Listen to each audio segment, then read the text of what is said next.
Today's video is going to be one of the coolest stories you have ever heard about one of the great conspiracies in PoE about how did this one person supply a whole league's worth of people with GCPs. Now, the most apt comparison to this is back in like this league and last league with Scarab Man. Now, Scarab Man would, if you PM'd him, he would give you any amount of scarabs as long as he had stock. But back in the day, there was no TFT. There was no way to really mass buy scarabs or mass buy GCPs. In fact, there was no way to really generate that many GCPs, right? So this guy would be like the equivalent of Sacred Orb Man, right? If there was someone with infinite Sacred Orbs, it would be very, very suspicious. And you would be wondering, how did this person get so many Sacred Orbs? Or if there was a bunch of Tailoring Orbs or Tempering Orbs, and you saw that someone just had inventory upon inventories full of Tempering Orbs or Tailoring Orbs or Sacred Orbs, you would be wondering, how is this person generating so many of these high value currency items, right? So let's get this story started and let's see what exactly happened. So, like I said, 8 years ago, there was this one guy, like Scarab Man, right, who just had an infinite supply of GCPs, and his name was actually GCPMan, right? This was actually in Hardcore League, and which makes it even more astonishing, right? Because back then, I think the population for PoE was actually more evenly split between Hardcore and Softcore, and Hardcore actually used to be like the Premier League, I think. And I think there might have even been more players playing hardcore than softcore, or it was very, very close back in the day, as the game had a very hardcore root. Now, a lot of people speculated that there must have been some hidden GCP recipe because in the past, GGG has said that there's still like 2 undiscovered recipes. I'm not sure if that's still the case today, but back in the day, there was definitely some hidden recipes. Not sure what they were, but yeah. Eventually, he did release a tell-all on Reddit. He pretty much went through Reddit, gave out his whole story, and that's what we'll be covering today. And he did get banned actually afterwards of releasing everything. So yeah, maybe you don't want to release info on a public forum if you don't want your account banned. So in the early years, we're gonna break this down into 3 different chapters, right? Or a couple different chapters because it's how the Reddit post is formatted. I will leave the Reddit description down or the link right here, so you can see here. This is actually the whole article called "GCP Man Answers the People." GCP Man exposes himself. So we're gonna go over the whole story. So let's start from chapter 1, right? So GCP Man started playing in Beyond Years, and he amassed his currency pretty much by trading. He was pretty much just buying like currency in small amounts and then selling it in high amounts for higher prices. It's pretty much known as arbitrage. And yeah, and he became one of the wealthiest players in the league. He was super wealthy. He had a whole total of 80 exalts. Can you even imagine that? 80 exalts by the first week. Well, back in the day, 80 exalts was a lot in the first week, especially in a hardcore league. Nowadays, you could probably get 80 exalts in the first day or first 12 hours or 16 hours if you just ended up crafting the whole time. So this guy was pretty much just known as one of those trade bots, right? So you could pretty much think of this person as one of those currency bots that you trade with in one of those undercity hideouts that's like level 1 or 25, I mean. So eventually, he was pretty rich. He was pretty well known as someone who traded a lot of currency. So he got approached by someone known as the GCP Pimp Master, right? So the GCP Pimp Master asked him to dump 100 exalts into all GCPs. Now, this is just absolutely crazy. This is like if you were early on in the league and if someone asked you, do you want 100 exalts of Tailoring Orbs or Tempering Orbs or Sacred Orbs at a really, really good rate, right? So that's pretty much the equivalent of what's happening here. And back then, GCPs were pretty useful. I think GCPs kind of lost its value as PoE has gone on because there's so many ways to get quality gems. But back in the day, GCPs were like gold, right? And eventually, this guy's playing Hardcore League, and he died on his main character called Anal Bum Shadow, right? So what's funny here is I saw this other Reddit post. This is from a long time ago, and back then people were used to like recreate instances to look for certain instances with certain items in the instances, like strong boxes. So this person had an elegant solution of creating a captcha every single time you reset an instance. So imagine doing foothills farming, and every single time you want to do a new instance, you have to solve a captcha, right? That would just be completely cringe.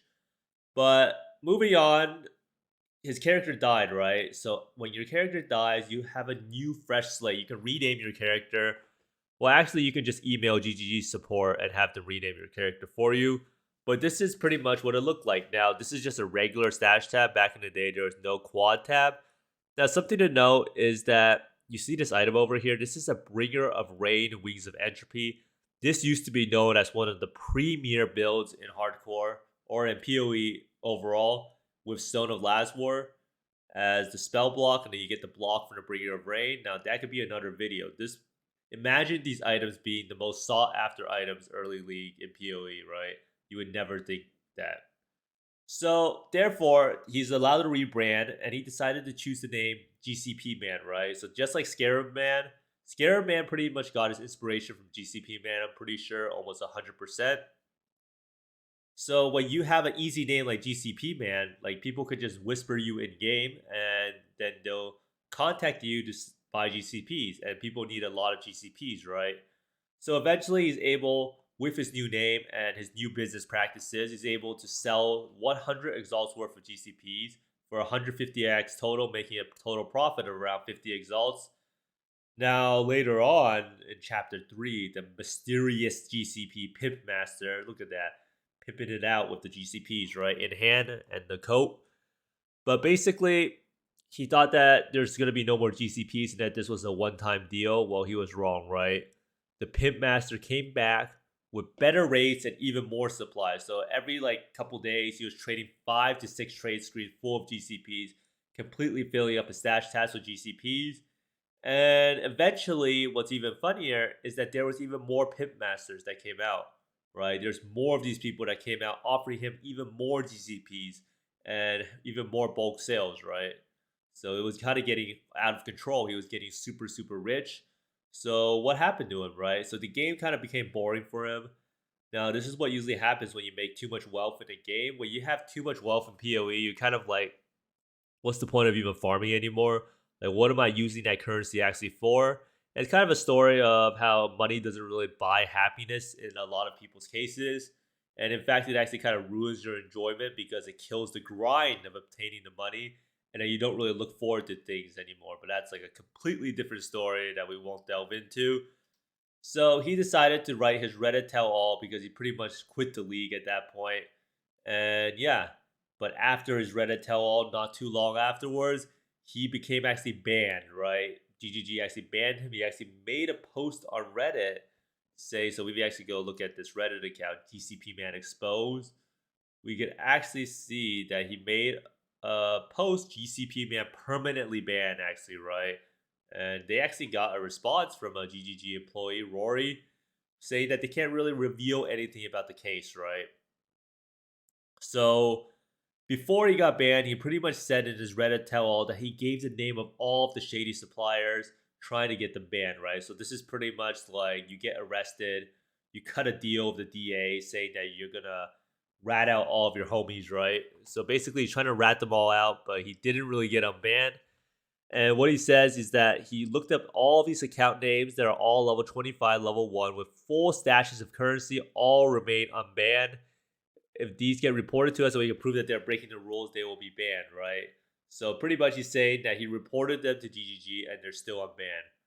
But the bigger question is, where did all of these GCPs come from? Because that's actually the big question, right? Because this guy is pretty much a small potato or small fry in the grand scheme of things. He's just trying to offload the drug lord's drug supply, right? So where did all of the drugs come from is the main question, right? So there's 3 different things that I think people have concluded, which is bot farmers. So you pretty much set up a huge network of bots and you're pretty much just farming zones and trying to sell quality gems up for GCPs, or you're trying to find gem cutter strong boxes and then getting GCPs that way. And this is something that you can scale to huge levels, right? Another explanation is maybe there's a hidden GCP recipe. Now, this is probably not really likely due to the fact that it's been 8 years and there's been no new GCP recipe at all. And people already knew about the 40% quality back in the day. And the next one is dupe. So there's some way of duping GCPs, but if that was the case, someone would be probably duping Exalts or Eternal Orbs, and that is probably not the explanation either, right? And another one I can think of is maybe there's a rogue employee generating GCPs, perhaps only just for fun, but that's probably not really likely either. The most plausible explanation that I could come up with is the fact that there's massive bot farms vending quality gems for GCPs. And in one of the Reddit posts, there's also supposedly a hack that would tell you what strongbox was in the zone. So maybe people made a program where they would constantly keep resetting zones until they found gem cutter strongbox. And back in the day, like strong boxes were a lot more common because of the fact that Ambush League was in the game. And also because there wasn't as many league mechanics back in the day. So Ambush was actually quite prevalent, right? So with the hack that could tell you if there's a gem cutter strong box in the zone, then they could pretty much just keep farming the zone, keep resetting until they see a gem cutter strong box, run to the strong box, ID it, maybe roll it, open it, and then collect loot and repeat, right? So this is probably the most plausible explanation because of the fact that there were multiple pimp masters, right, that constantly kept approaching him. So most plausible explanation, I think this is what most people concluded, and that's why you see this one post that says want to get rid of botters and prevent another GCP man, is that the GCPs probably just came from botting and massive botting farm. And this guy was pretty much just caught up in the scheme of things, and these people trying to offload all of their GCPs, right? So, what conclusions can we actually draw after this wonderful story of this mysterious guy back in the day?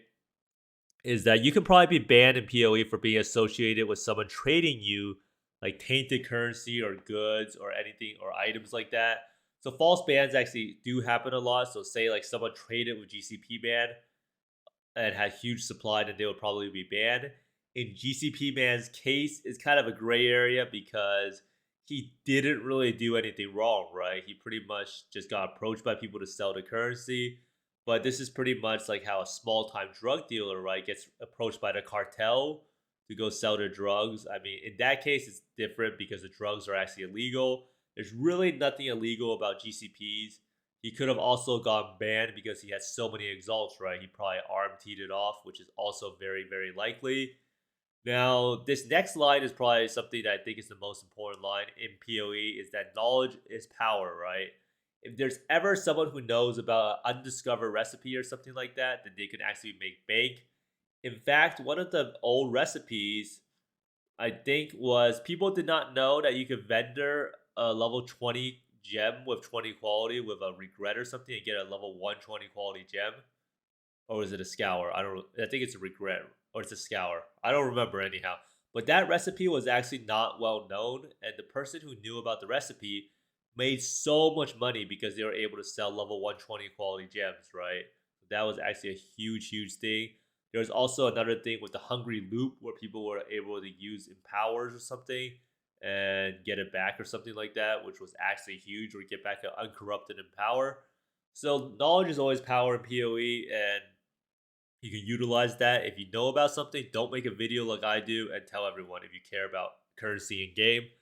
And lastly, I pretty much made this video because someone mentioned the GCP dude in the comments. So if you have any ideas for videos that I might have overlooked, let me know down in the comments below and I'll try to do a deep dive investigation into it.